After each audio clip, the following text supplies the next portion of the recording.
Good day, and welcome to CFE Media's Virtual Training Week for this session on using IIoT solutions to increase flexibility for conveyor and food and beverage automation systems.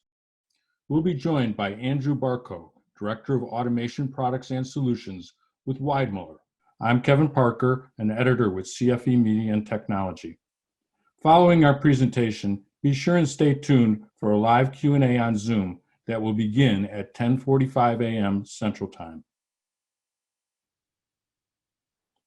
Today's presentation can provide continuing education credits.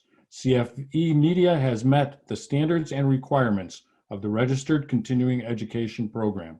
Credit earned on completion of this program will be reported to RECEP at recep.net. A certificate of completion will be available for each participant to download upon successful completion of a test at the end of the presentation. As such, it does not include content that may be deemed or construed to be an approval or endorsement by RECEP. The virtual class session is designed for technicians, engineers, and managers who want to better understand how IIoT technologies will be used in environments characterized by conveyor use or those used in the food and beverage industries, including the infrastructure, applications, and technology standards involved.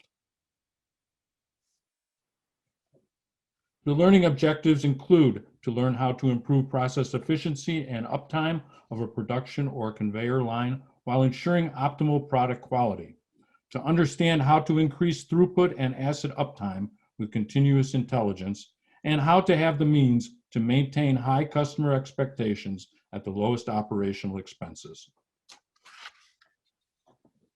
Here are some tips to help you get the most from today's webcast.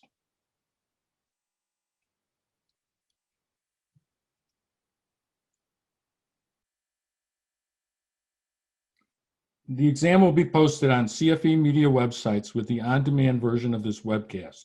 The exam is for one RECEP ASEC Certified Professional Development Hour. I'd now like to introduce today's speaker, Andrew Barco, Director of Automation Products and Solutions, Weidmuller. Andrew says his primary role at Weidmuller is to be an enabler for innovative solutions and for the development of future-driven digital and automation technologies, both within Weidmuller and for its partners and customers. With an electronics engineering background and as an active member of IEE and ISA, Andrew has designed both power and signal products and implemented network automation solutions for customers in utilities and industries that include process production and manufacturing. Key focus areas for Andrew include developing implementation strategies for IIoT and helping companies modernize production and equipment for increased productivity while maintaining the flexibility that allows for future expansion and growth. Thanks, Andrew, for joining us for today's session. The floor is yours. Welcome, everyone, to this course. What I'm going to go over today is using some of the IoT solutions to increase your flexibility. And we're going to focus on, more than anything else, is going to be the intralogistics and food and beverage machinery and systems. As Weidmuller, we're actually a family-owned organization for over 170 years. What we focus on is our products, solutions, and services in the industrial automation sector, headquartered in Detmold in Germany, and locations all over the world. We've actually been in the automation and electrical field for over 75 years from the very same city, and you can pretty much find us anywhere to help with your solutions and bring added value to your organization. Now, when we're talking about IoT, there's a lot of organizations, a lot of companies putting a lot of effort into it, and the question is why? With more and more companies wanting to go real time and be able to get access to information from anywhere in the world, IoT has basically become a buzzword for it, and essentially is, how do we clarify this?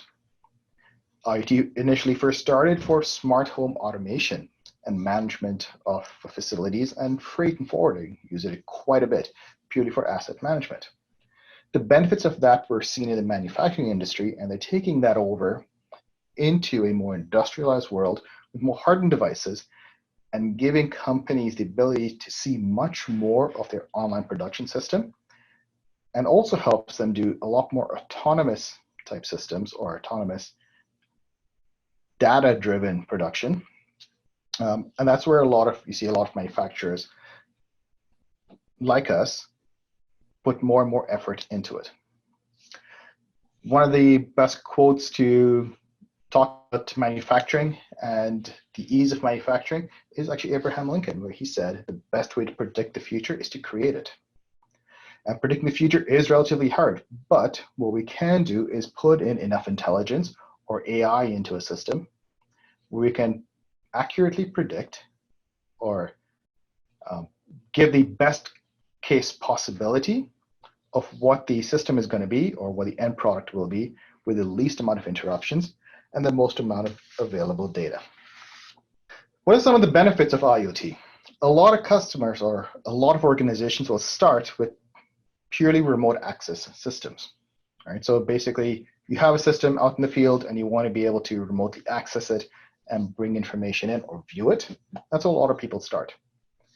Up from there, once you got into the system, now you want to see what is actually being seen by the operator. That's your visualization, as well as monitor. Okay. Once organizations get a little bit more comfortable with that, then they start moving into the different realms of predictive maintenance or taking that information that they have locally up to a cloud service or doing a little bit more like energy management from remote. IoT is not necessarily based on the cloud, but the cloud devices can be used for an IoT system. And once you get into the cloud, you can add more modules. It's an easy way to understand it, to do what you're trying to accomplish. So you can add systems like predictive maintenance, like AI, like asset management systems or energy management systems, all in a cloud service, sometimes easier than you would be able to do it locally in the system. Now, another quote that we kind of like here is this one that says, the Internet of Things is not a concept, but actually a network of true technology that enables a network of all networks. Essentially what that means is anything that you have connected to a network, we can use. It's all data. We can bring it all together and basically make one super connected system.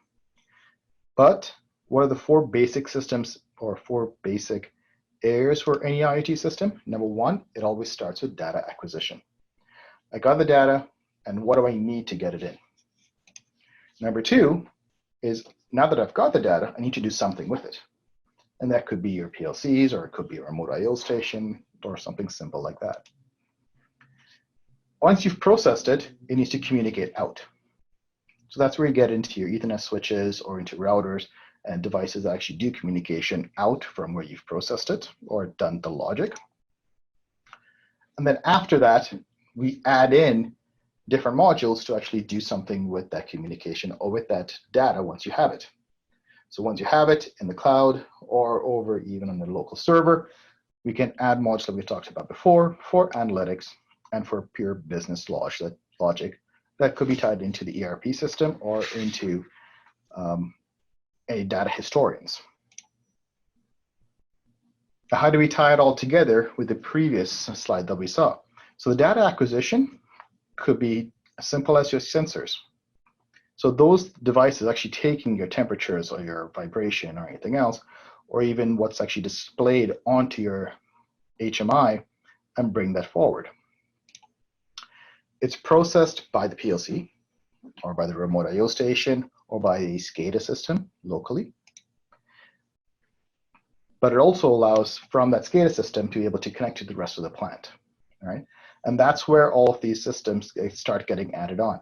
That's where your remote access system comes in and the connectivity to get to your servers or to the cloud devices. And finally, the different modules you put on top of it, and all of these are tied together from one to another.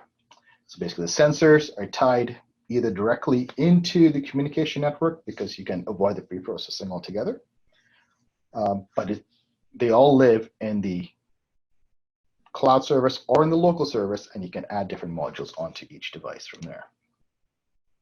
Now, if we look at the solutions for distribution and manufacturing, concentrating purely on the logistics and what we think of as logistics is usually warehousing, conveyor technology, transportation, or sorting and handling systems.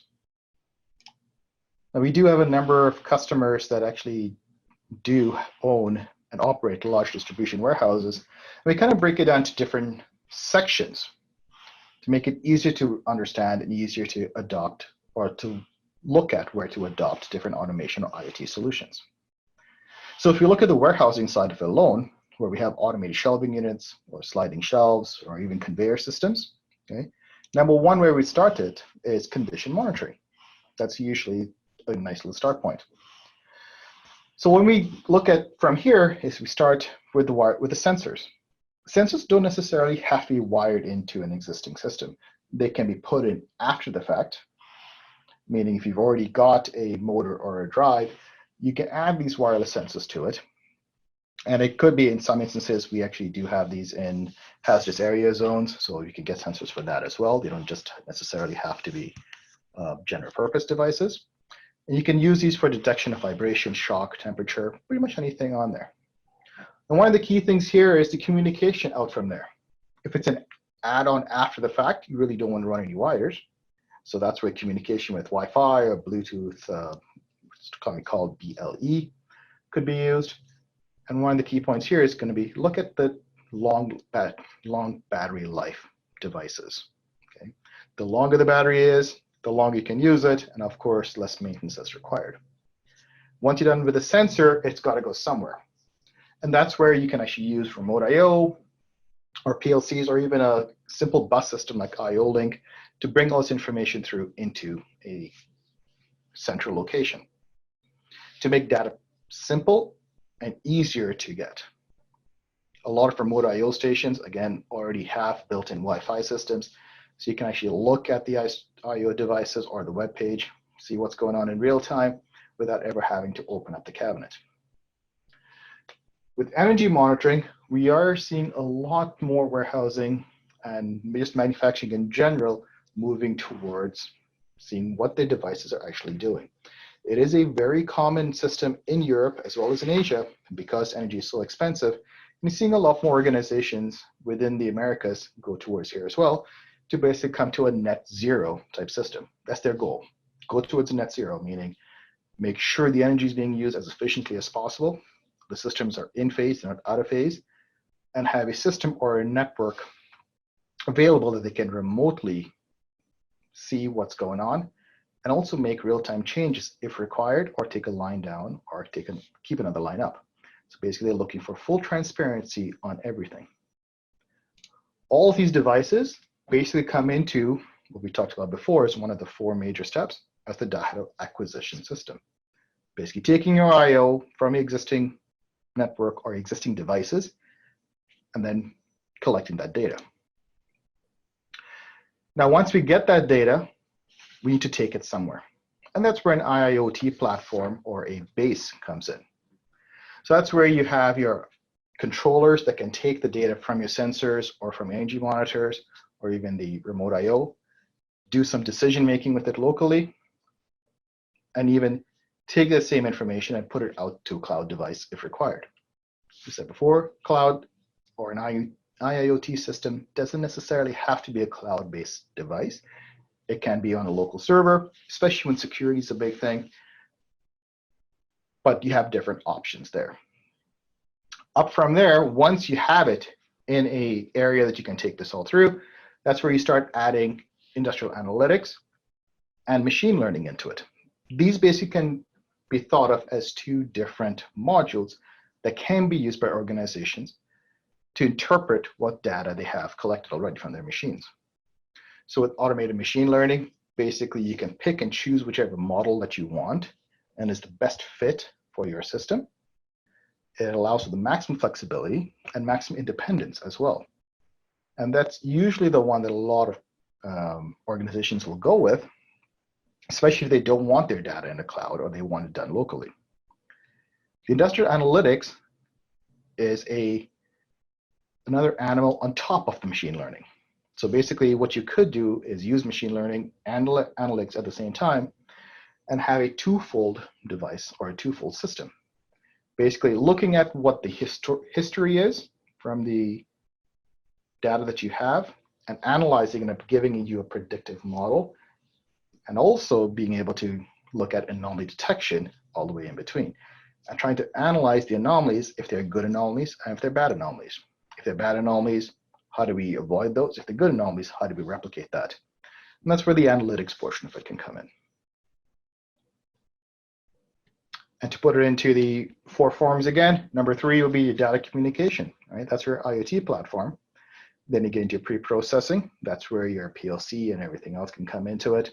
And some on the servers, which would have the machine learning algorithms on there. And the analytics basically could be either on the server or in the cloud-based system. Now, out from there, we go into the conveyors itself. So the conveyors are more hardened and usually a little bit dirty environments. And typically, you don't really have a lot of the pre-processing done on the conveyor system itself. The conveyor system usually looks at what the energy consumption is going to be and what the simple automation is, because if something's going to go wrong or something's going to break, typically it happens over here. So when we're talking about the actual power along the conveyor system, there are options out there where you can actually have a contactless battery charging system. So as the pallet moves along or as the system moves along, being ROVs or anything else, they don't actually have to be plugged in, and a DC power supply can easily provide power to the device purely by a contactless system that can actually be up to 1 inch in separation to actually provide 24 volts DC, for example, up to 10 amps. Typical systems can actually last a lot longer. Like, for example, if it's brownouts or there's power surges, it can have capacitor systems built into it to keep the devices up and running. And also in line at all of these devices, more and more are you finding the power supplies themselves having an interface to connect the power supply itself out into a network, which can eventually be taken into a cloud system, providing an Internet of Technology connection right into your DC power. Now, instead of putting a panel on the outside, which would typically be populated with terminal blocks and everything else on the inside, we're finding a lot more customers actually getting an IP67 or IP65 type system with a power supply inside it and a router and everything else as a localized system that can be plug and play. So basically on each side, it is a heavy duty or rectangular style connector that plugs in. This power supply system can be expanded to as many units as it needs to be. And still with all the connectors inside there, including Wi-Fi connectivity, so you can see what the power supply is doing, you can see what the router is doing, what the sensors are doing, all of that in a much more flexible type system, just completely scalable, and also keeps the routing of cables very short. So you don't have 100-meter long type lengths with high voltage and high current. They're much shorter systems. They can easily do any sort of shape or manipulations needed on the conveyor line. To aid the decentralization, a lot of the sensors that you find are smart enabled sensors. And this could be sensors with direct I/O. Those are the typicals that you find, but also ones that supply or provide linkages like I/O link or Ethernet IP or Profinet. Usually you can find a lot of these ones with the sensors built into it, or sorry, with the protocol built into the sensors. It makes it for a much smaller capability or a much smaller connection point, meaning less instances or less chances of breakage, especially when you're talking vision systems or high volume type devices. And all of those I/O points can be taken into a remote I/O system. And what to look for in a remote I/O system on these type of conveyor lines, something where there is a web page enabled into it. You don't have to get into a separate software. You can do easy maintenance in line and actually disconnect one I/O card or a couple of points from it instead of disconnecting the entire line. Another way to do some decentralized automation is actually to have an edge controller right in line again. And typically what you find with the edge controllers, they are full industrial PCs with much smaller systems, but more and more do you find them with Node-RED built into it and capabilities for Wi-Fi or cellular connection right in the same box. Typically with systems like this, for example, if you're using Node-RED, you can actually have a dashboard or generator built right into the unit and a cloud connectivity built into the system as well. So it makes much easier alleyways for data acquisition and for data transferring instead of having to go through longer routes. After it goes from that side, we get into the sorting and handling. And similarly for the sorting and handling, we kind of break it down into a couple of different things with the sorting, stacking, and some stretchers as well. Essentially what we're looking for is, again, connectivity in line. Typically what you would have is a long system with a lot of sensors or power and really no connectivity or access into what the device is actually doing in line. As we talked about earlier, we can actually have a power supply with remote access capability, and you never have to disconnect the power supply or open the panel box. It's all built into the system. It could be via Ethernet cable or it could be with the Wi-Fi device. Okay. Included in there with the power supply would also be the edge controller, and usually you'll find them with, we talked about earlier, ones with Intel Atom systems inside there or Celeron cores, and all of them pretty much with high density aluminum housings to dissipate the heat a lot better and make sure they have long MTBFs. All these systems can be locally controlled through an HMI, but also replicated at the main control station or even somewhere else to see what is actually happening or if there's any sort of hiccups in between. Once you have this information through, getting out of it, like we talked about, is big. And that's where the routers would come in. And typically routers with LTE or 4G kind of systems. With the introduction of 5G systems, we can do a lot more data with a lot less time than typically 4G or LTE was. It's almost like night and day. Well, however fast we thought an LTE system was, a 5G system is actually even faster. And that can be complemented if the organization does not want the information getting out into a cloud service, or at least not yet. We can complement that with Wi-Fi or BLE connectivity within the device itself for local processing and for local transmission. Now, the mystery that was always there is what are the drives and motors doing? So there are companies that exist that actually have a very flexible integration for infrastructure where you can actually plug an I/O point or a connector right into the motor or the drive and be able to get information off the heat, the temperature, and actually use digital inputs and outputs and external sensors into the device itself to make it a lot more user-friendly, and also use this as a retrofit for older devices that cannot be or that don't have the capability to be networked or have IoT connectivity. And through all this, we still want to have easier human interaction. And that's done, like we said, through smart sensors. That's number one, where if a sensor is broken or something goes wrong with the device, it's easily with one simple connection, unplug, plug another one back in, and you don't have to do any more reprogramming like you typically would do. It's literally a plug and play. That's where smart sensors really come in and make life easier for the operators. On the industrial panels and PCs, we don't actually have to have an edge device inside it. A lot of the devices or IPCs have an edge computing system built into it. So basically it's a screen and a computer all in one.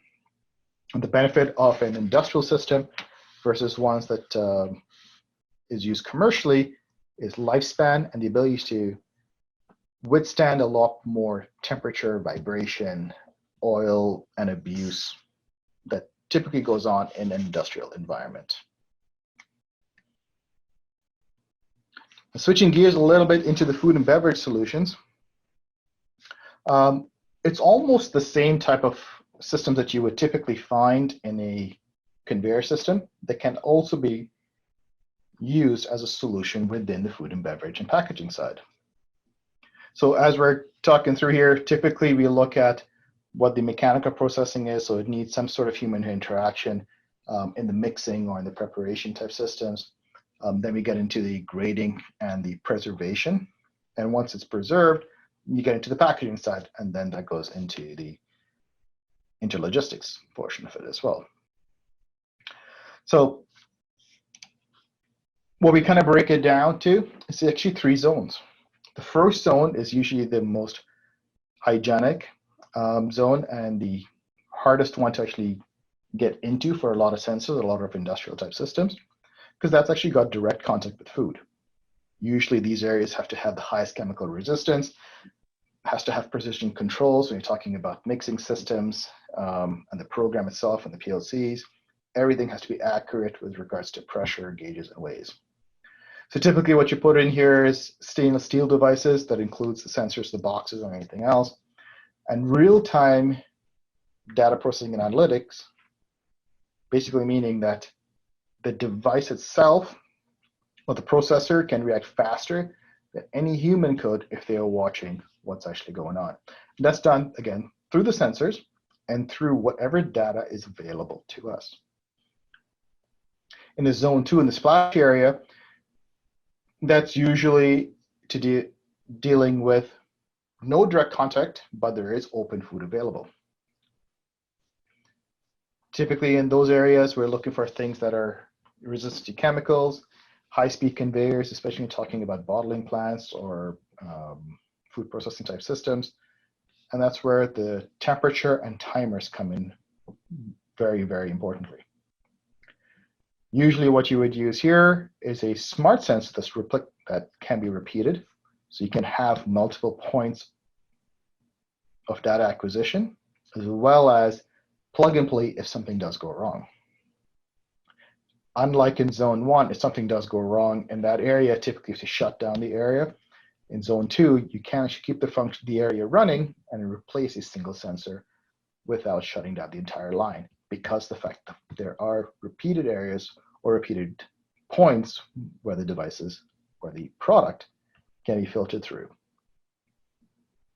Wireless connectivity is huge in this area because this is where you can actually use the benefits of wireless to expand and change the direction of the line as required.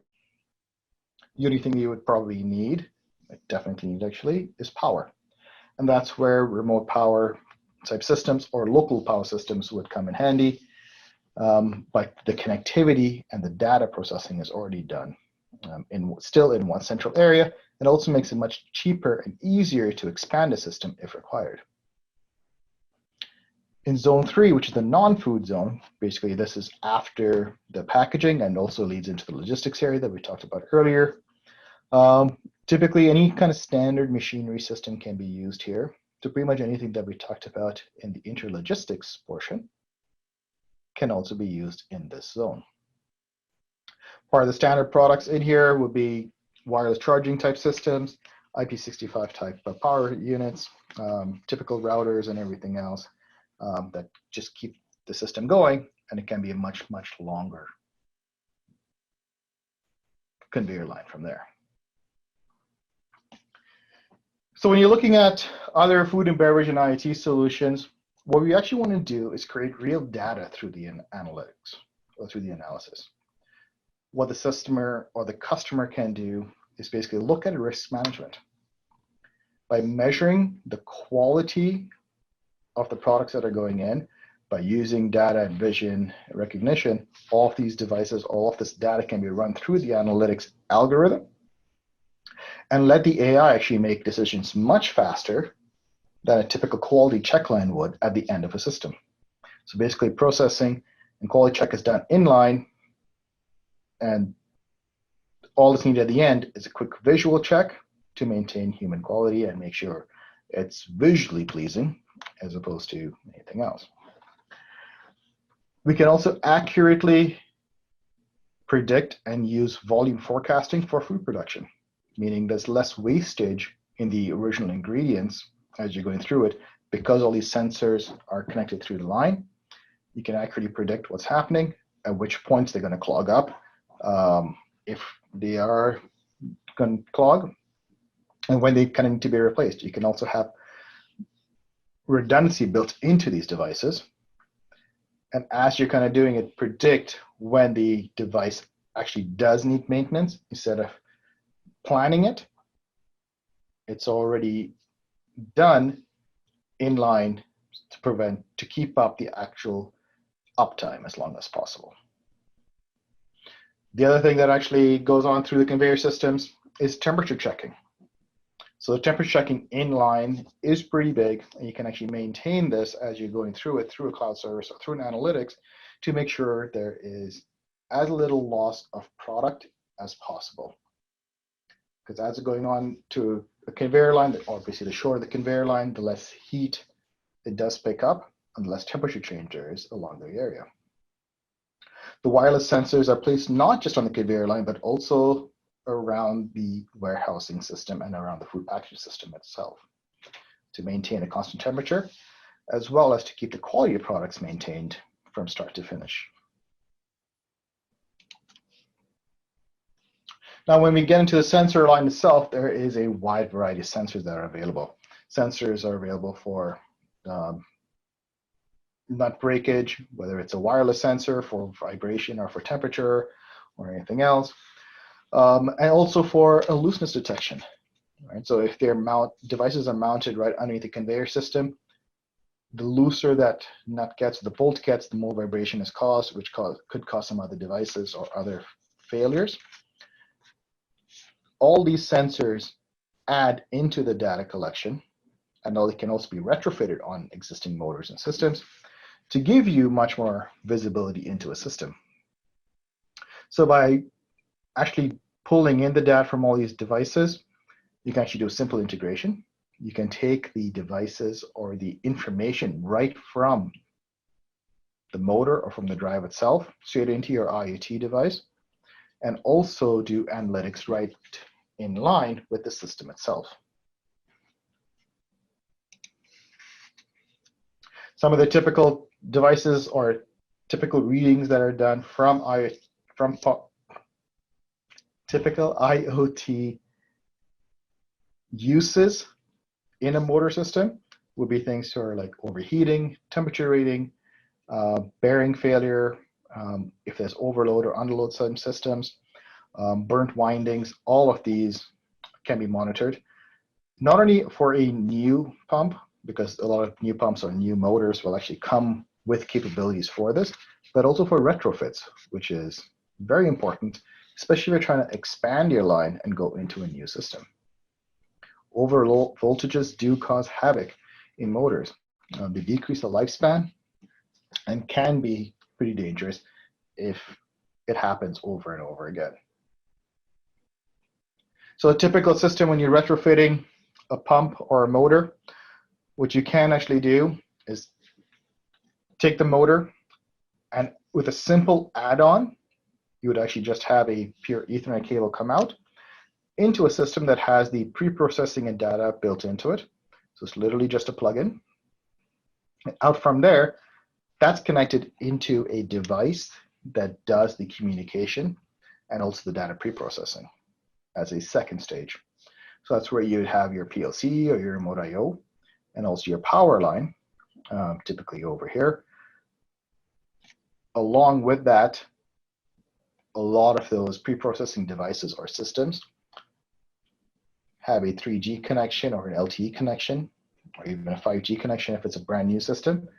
And all of that can be taken into a SCADA point or into a data acquisition point for visualization either locally or over a cloud-based system. Now, once it's gone from data pre-processing system into the IoT infrastructure, that's again where we could add the analytics portion, the preventive maintenance portion of it, or modules to make it much more robust of a system. Sticking with the vibration monitoring type system, we can actually take these devices, and you will find a lot of manufacturers out there that have a wireless sensor with built-in MQTT, which is essentially what's used in a lot of IoT devices or IoT-enabled devices. And that basically is you can build up your program, you can tell it how much information to send, where the data is going, what to do with it, and on top of it, put in your automated machine learning system. So basically all we're doing is taking an old motor, adding in a new sensor, and connecting it right to a IoT-enabled area. So how the use case basically goes is, kind of going back towards the motor side of things, starts off with either a wireless device, if that's allowed, because a lot of plants and a lot of systems don't allow wireless systems. You can find retrofit type devices where you would actually get into it, we talked about. With the wiring, you pull out all the information you possibly could, and through a simple Ethernet connector, you can actually monitor, basically it's energy monitor, and communication with the main box, either through Modbus RTU, because it's a 2-wire type system, or through an Ethernet type cable, being a network type system. If it's a Modbus RTU type device, you can actually connect up into a remote I/O system, and from there, it goes out through an Ethernet TCP IP, and a lot of systems you'll find use what's called OPC UA. So basically that becomes an interface from one protocol into another protocol. To get out of the plant itself, out of the factory, usually you will find the router, and the router can have either a Bluetooth BLE system or a Wi-Fi system or even a 4G LTE type device. And all these get connected out into a cloud type system, or into a cloud device. Now the cloud device could be absolutely anything. So if you look at it as a full infrastructure, the cloud could be an Amazon system or Azure, IBM, or even a private cloud. There is no wrong way to do IoT, and all that can be done. When we're talking about on-premises, if the operation systems don't want the information getting out, can easily set up a server and still have all the information and all the modules that were used on a cloud system on an on-premise device too.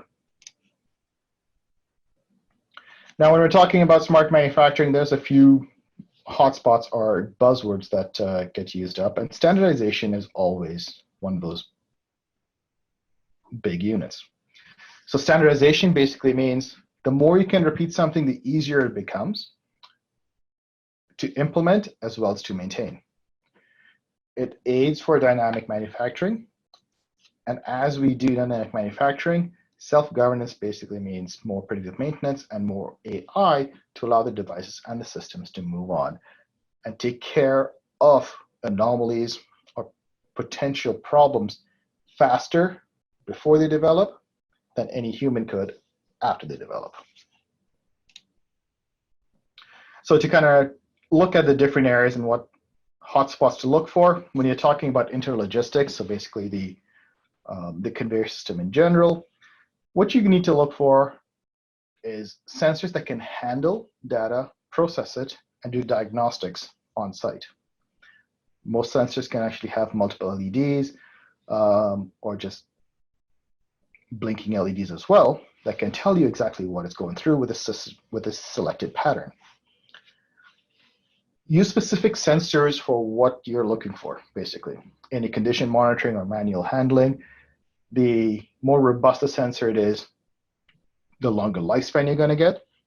And you also have options for battery span if needed, lifespan if needed.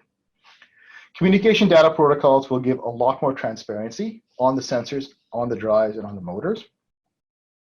And once you get all this data, you can actually add it all in for your digitalization and IIoT strategy. Once you get that data, what you would basically do when trying to select an analytic system is look for where the area or the company can use your data to its maximum efficiency. Always look for systems that you don't always have to add more sensors to, but they can use the existing technology, the existing I/O points, and everything else to the maximum amount and build a model around that. Companies can usually start there and then show you models, if you add more data, how much more accurate that system is going to be. And by using a standardized OPC UA technology means it's universally acceptable or universally capable of interfacing with multiple systems. On the food and beverage side, the basic thing is make sure the machine works well for you.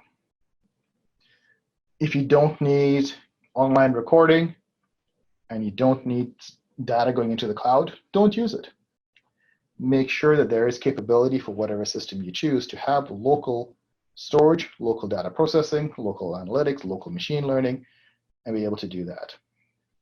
Minimize the downtime by using a combination of collected data, pre-processed information, and analytics. Analytics are much more useful in faster processing systems because they can accurately predict what the models are going to do or what the product is going to be at, and also give you the best possible window of when your ideal product is. And the challenge as an OEM or as a manufacturer is to reproduce that ideal window multiple times. And for a food and beverage system, always keep an eye on energy wasters. Right? Why spend more energy on utilities than required? If a side of the plant is not being used, allow the machine or the network to shut it down and turn it on only when required. Also make sure that there is no line losses and accurately make sure that everything is up to date and that the motors and everything are running as functionally well as possible. In larger organizations where they do have ROVs or AGVs or driverless systems, making use or capabilities of wireless charging system technology that's put in place either in the floor or in conveyor systems and things like that will help minimize downtime and allow for a more constant flow of product back and forth. And that's through smart wheel connectivity, and that's with using wireless systems to accurately maintain where these devices are. And again, without having to go back to a center point for charging, but rather putting wireless charging into the floor or into the pathways themselves. On the motors and pumps and drives, being able to retrofit systems or retrofit a motor or drive is incredibly important. You can't always rip and replace a lot of these devices. So the ability or looking for companies that have the ability to actually pull in or pull information out from the existing system and make the data useful and communicate that data out into a local system or into a cloud system is key. Make sure that the drives and everything are configured for the best of its territory and configured for the maximum use. The less the product goes down, the less the motor goes down, the more uptime there is, and the more you can reduce costs in energy consumption. On the interlogistics side of things, the decentralized, what to look for is basically, instead of having a panel box everywhere, you can actually do the connections in line and run it along the cable trays. You can run your AC or DC systems all the way through. And make sure if these devices can be configured or engineered specifically for your application. Now, in any system, when you're picking a partner for industrial IoT or for a predictive maintenance type technology or upgrades, what you want to look for is always the company that gives you professional advice and allows you to plan and works with you for an engineer to order system. The technology is great, but along with technology also comes training. Training not only for operations staff on site, but also making sure that the company themselves keep up to date with technology and are up to date with their firmware, especially if the organization or your organization is going towards a cloud solution. That security becomes a big question mark. Custom solutions, because let's face it, no two organizations are alike. Whether you're talking about interlogistics or you're talking about food and beverage, every OEM is different, every machine is different, and the ability to tailor a system or a software or even a hardware to the owner is going to be key. And with that, we would like to thank you for your time today. Well, thanks, Andrew, for an interesting presentation. To our audience, we look forward to seeing you in the live Q&A session immediately following. Be sure and have your questions ready. Thanks for joining us, and we hope the information provided will suit your purposes.